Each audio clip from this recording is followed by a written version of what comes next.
My dad has quite a few stories from when he lived in the Philippines, but I think you guys will find this fascinating and maybe give some explanation to what he saw.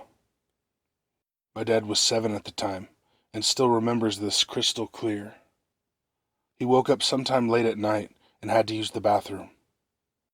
He sat up but didn't get up because he thought he could hear someone walking towards his door. 2 men that were at least 8 feet tall stood in the doorway for 5 minutes, just staring. He said they were paper white, had no distinguished lips, but did have mouths. They were kind of like holes that closed. He said they looked like they had no eyelids, and their eyes were smaller than normal human eyes, and they were completely black, but had no shine to them. He said they looked very dead. Their noses were small and close to their face. He said almost like Voldemort, but they were nose-like. The nostrils were barely as big as the cotton on a Q-tip. They weren't wearing any clothes. Their skin was smooth like porcelain. No genitals or anything. No nipples, no belly button. They weren't muscular, but they were toned. He peed his pants from being so terrified, and ended up having a problem wetting the bed for years because of it. His brother shared the room with him, but was asleep the whole time. That was the only time my dad ever saw them, but he said he heard the footsteps coming to the door again, and he would just hide under the blanket for the rest of the night. He's sure that if he would have looked, he would have seen them again. My dad ended up telling the nanny about what had happened, and she told him to never speak of it to anyone, because they are listening, which scared my dad even more. He gave me permission to post this, and wants to hear what others think he saw. I said I think they were aliens, but my dad said they were so terrifying, he thinks they had to be evil. What do you guys think?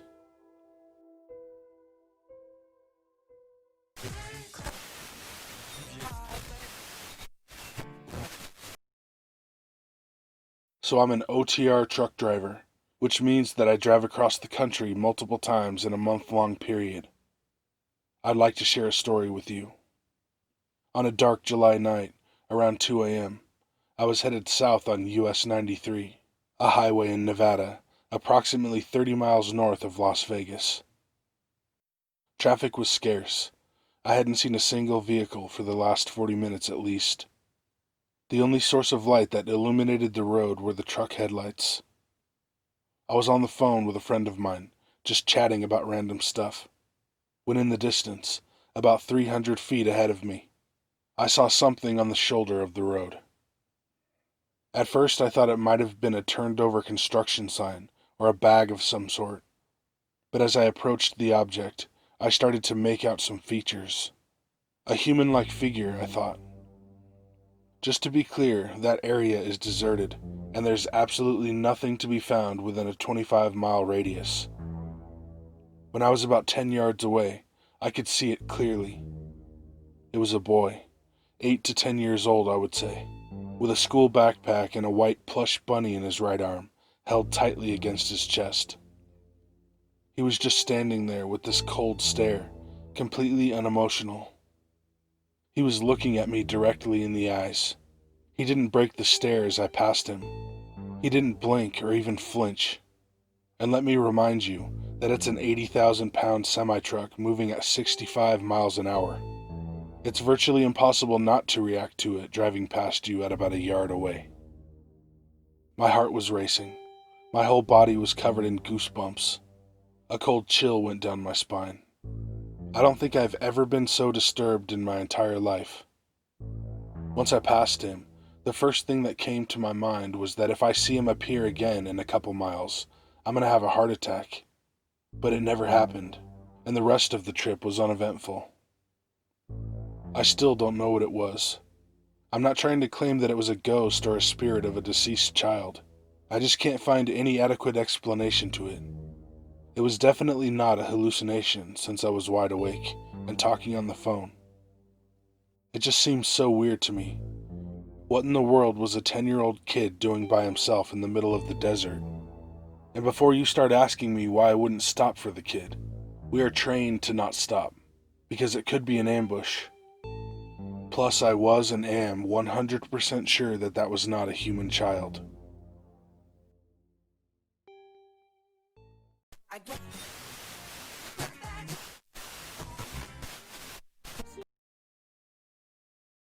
So this story happened about 11 years ago. I was a senior in high school at the time, and it is the single most mind-boggling thing that I have ever experienced. It's also important to note that it happened in mid-December. I'm from Iowa, and the winters here get cold at night. Like if you get stuck outside, you will die kind of cold. That, plus the snowfall, makes everything dead silent. You can hear anything and everything inside the house, and even immediately outside of it. Well, my best friend and I were hanging out in my family's walkout basement, just having a boring winter night playing video games. We were the only ones home. My mother went from work straight to a bar to grab a few drinks with coworkers, so my friend and I thought it would be a good idea to break into the family wine and live a little. As we were sitting there opening up the first bottle, I hear the door to the garage open and slam shut. I immediately go, "Oh shit," and start looking for places to hide the bottle. My friend then says, "I thought you said your mom was supposed to be out all night." "She was," I replied. I then hear a few heavy stomps and hear my mother yell out, "MeowsandBoo? Anyone home?" I yell back up the stairs, "Yeah, just hanging out in the basement."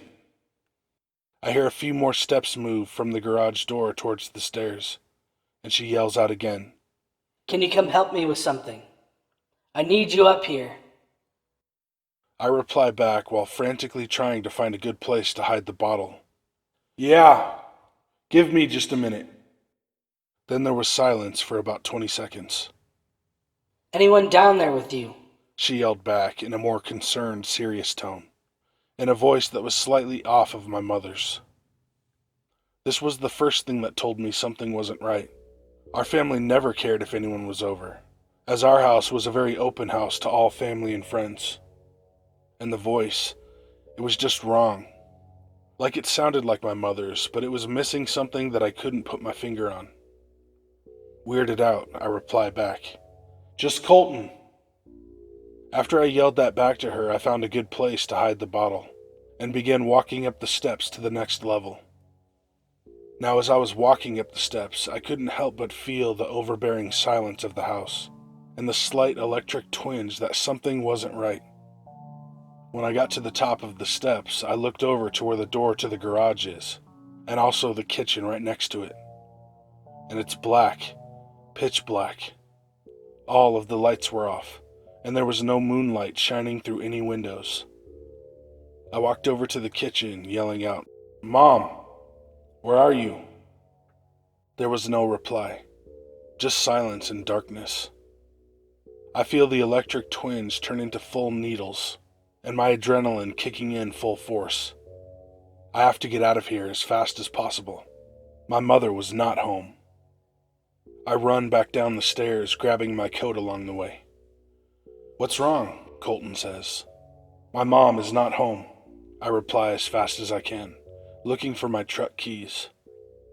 "What do you mean? You were just talking with her." I could see the confusion in his face. "There's no one home. We need to leave now."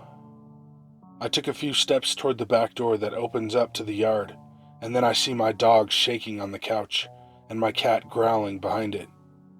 I couldn't leave them. I just knew that if we left, something would happen. "Are we leaving?" Colton said, still confused as all hell. "No, I can't leave them here alone. Something is really off. I'm gonna call my mom." I pull out my phone and call. She picks up immediately. "MeowsandBoo? What's going on?" She answers. "Mom, were you just home? I heard you yelling for me, and when I went up there, you weren't there," I said frantically, hoping that she was playing a joke. "No, I'm just leaving the bar. I wasn't feeling very well. Are you okay? What do you mean you heard me?" I fill her in on the whole story, and she rushes home. Colton and I stayed in the basement with the animals until she got there. But before she did, you could feel or hear something upstairs. Not walking or sitting on things, but a pressure in the air. like a black hole was slowly moving from one room to the next, and the word I would use to describe it as is hungry. When she got home, you could feel the thing leave just as quick as it came, like an overbearing predatory presence had just flown away.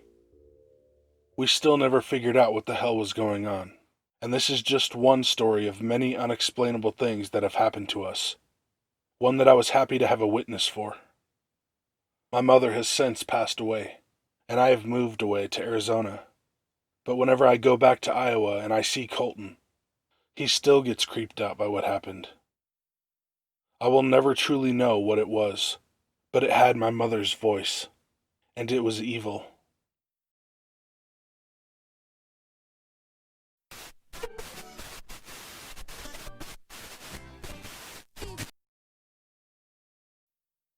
So this happened when I was in 5th grade going into 6th grade. I started piano lessons. I absolutely hated playing piano. The piano player at my church offered me free lessons because my mom helped out a lot. He was a very nice man, I just hated playing the piano. My family had bought an old piano from someone my family knew, so I would be able to practice for an hour at home every day. One night near Christmas, when my brother was at a friend's house and my parents were at a dinner for my dad's work, I was practicing piano. The only lights that were on was one on top of the piano, so I could see the music, and the dim lights from the Christmas tree. The piano was against a wall, and my back was to the door. To my right was the hallway that led to the bedrooms, and on my left was the living room, where the tree was. There was no sound other than me occasionally hitting a key. I started having this weird feeling of dread as I looked toward the hallway. That's when I started hearing something that was creeping me the fuck out. It sounded like breathing. I kept trying to convince myself it was just a fan, but I was still unsure. I stayed at the piano and started really practicing, just in case there really was a person down there waiting for me to walk down the hall. I had seen a few horror movies, so I knew not to go towards the sound. After a few minutes, I told myself out loud that I should get some water, so I stood up and walked to my kitchen that was on the other side of the wall. I didn't have a cell phone at that age, so I would usually use my parents' or the house phone. The second I stood, I heard a small gasp-like sound coming from the hallway. I pretended not to hear it. In the biggest drawer closest to the floor, my dad kept a few of his smaller tools and nails and stuff. I remembered seeing a large box cutter type thing. I grabbed it, then I grabbed the house phone that was in the kitchen. I accidentally grabbed the phone too hard, causing me to hit a button that let out a beep. The sound is never really that loud, but with it being nighttime and me being home alone, it was almost deafening to me in my panicked state. I then heard a low grunt coming from the hall, then footsteps. My fight-or-flight instinct kicked in, mixing with my adrenaline, and I ripped open the sliding back door and ran to the side of my house. I flew over the fence, dropping the box cutter in the process. I ran as fast as I could down the block. I could hear him climbing the fence. I looked back and saw the silhouette of what I'm guessing was a 6-foot-tall man chasing me. I started screaming bloody murder while trying to call 911, but I was too far away from my house for the phone to work. That's when I saw one of my neighbor's lights come on, and I ran over and started banging on the door. I quickly looked to see where the man was, and he was sprinting the opposite way. My neighbor let me in, called the police, and helped me calm down. I had somehow escaped with my life, with only a few minor scrapes and cuts on my knees and feet. When the police got to my house, they figured out how the man got in. My brother had accidentally left his window cracked open, and the man was able to cut open the screen and open the window the rest of the way. They also found a rope, duct tape, and multiple knives on the ground in the hallway. My neighbor across the street had a camera facing the road because people had been stealing mail. The police looked through the footage and found one man was watching our house for a few minutes every few hours. He knew I was home alone that night. For the next few weeks they had cops watching our house until we moved. They never caught the man, but he is the reason I now have severe anxiety and paranoia.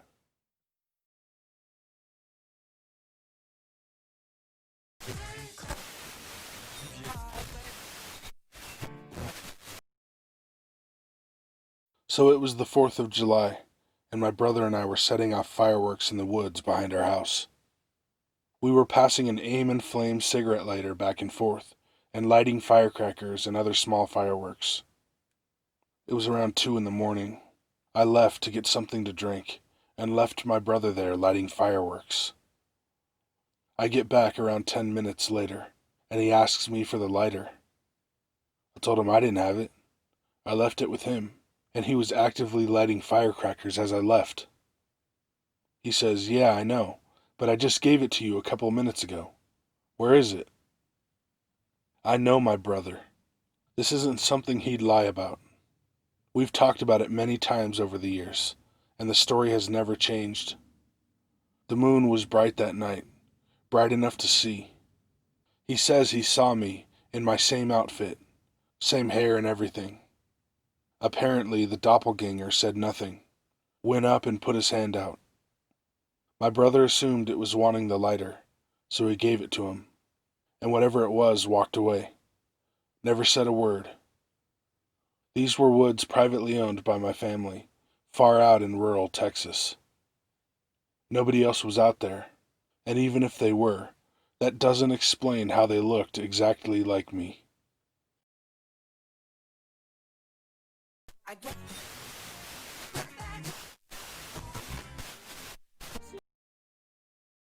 In 2016, I lived in Mesa, Arizona with my wife and son. Our house had an office area to the side of the living room.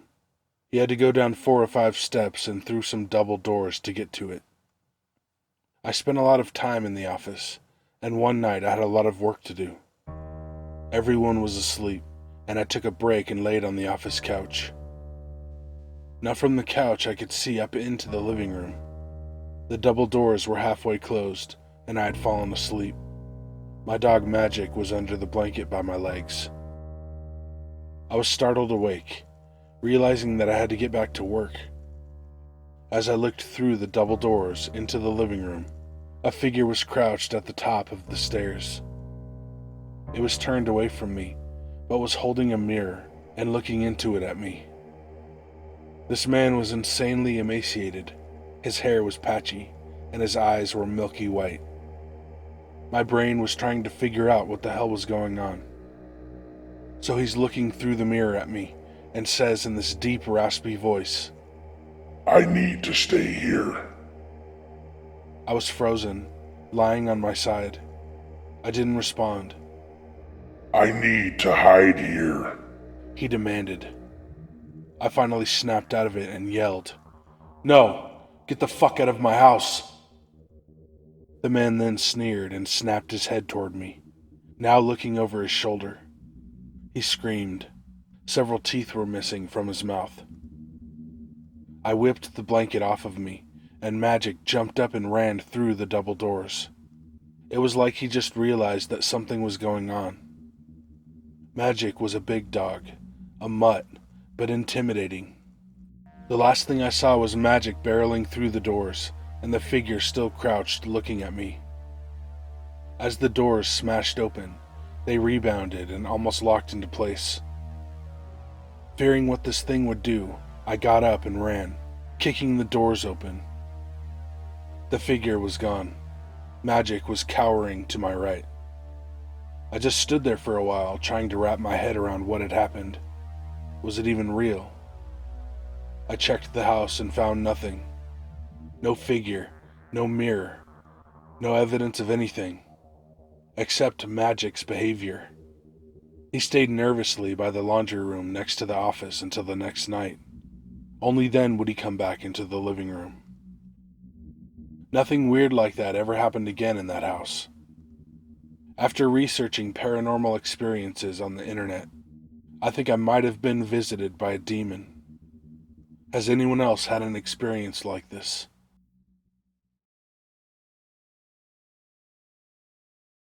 Hey guys and ladies, thanks for watching. Links to my shit are in the description. In the last True Vid Ghosts, I was telling you guys a couple stories where I was getting freaked out. And I thought of another story that I wanted to tell. So, another time when I'm a little bit creeped out or don't know if I'm gonna be creeped out or if I'm gonna see something is anytime I move to a new place. Do you guys ever do that? Because it's like, well, what happened here? Did something crazy happen here and they didn't tell me and I'm gonna see something? So anyway, it was a pretty nice house. Uh, it had a wood stove, which I miss a lot. In fact, I just realized this, but I started really using that wood stove because of this story. So anyway, it's me and Rhino, my boy, my big pit bull that I still miss. And in fact, I'm gonna put a picture up right now of Rhino. You know, it's our first night. It's our first night there, so I had pretty much got everything moved in. Maybe I didn't have everything put away and set up, but so I turned the heater on, turn all the lights off, and we're in bed. And at some point, maybe a couple hours after we laid down, I'm jolted awake by this bang, bang, bang. It's just, I don't know what the hell's going on. It sounds like someone's coming through the wall with like a sledgehammer.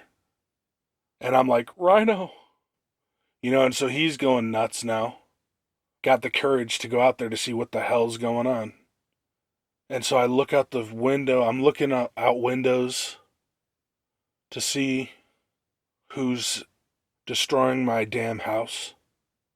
And then I realized that it's not that. It's coming from like the kitchen. Like this little laundry closet. Kind of like in the center of the whole house. And what it is something with the heater. The heater. Because I had, the place had baseboard heating with those plastic tubing that the water would get hot and go through those, and then it had little covers around the house. Anyway, I talked to a guy at a job site who would know something like this. I said, man, this thing was going crazy. It sounded like explosions. And he was saying, well, there's air bubbles in the line. And that's what it was. So, but I was scared as to what the hell's going on when you get woken up like that. So anyway, uh, I started using the damn the wood stove, which is a different kind of heat. And like, you get it going and put a big ass chunk in there.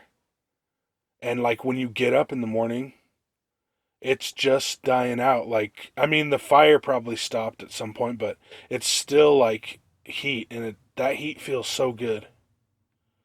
So anyway, that's my long-winded story about moving into new places. But that's about it.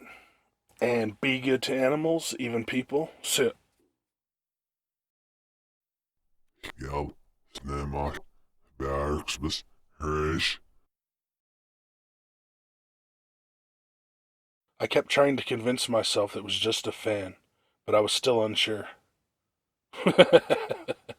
He's got fucking fans. He's playing the shit out of that piano.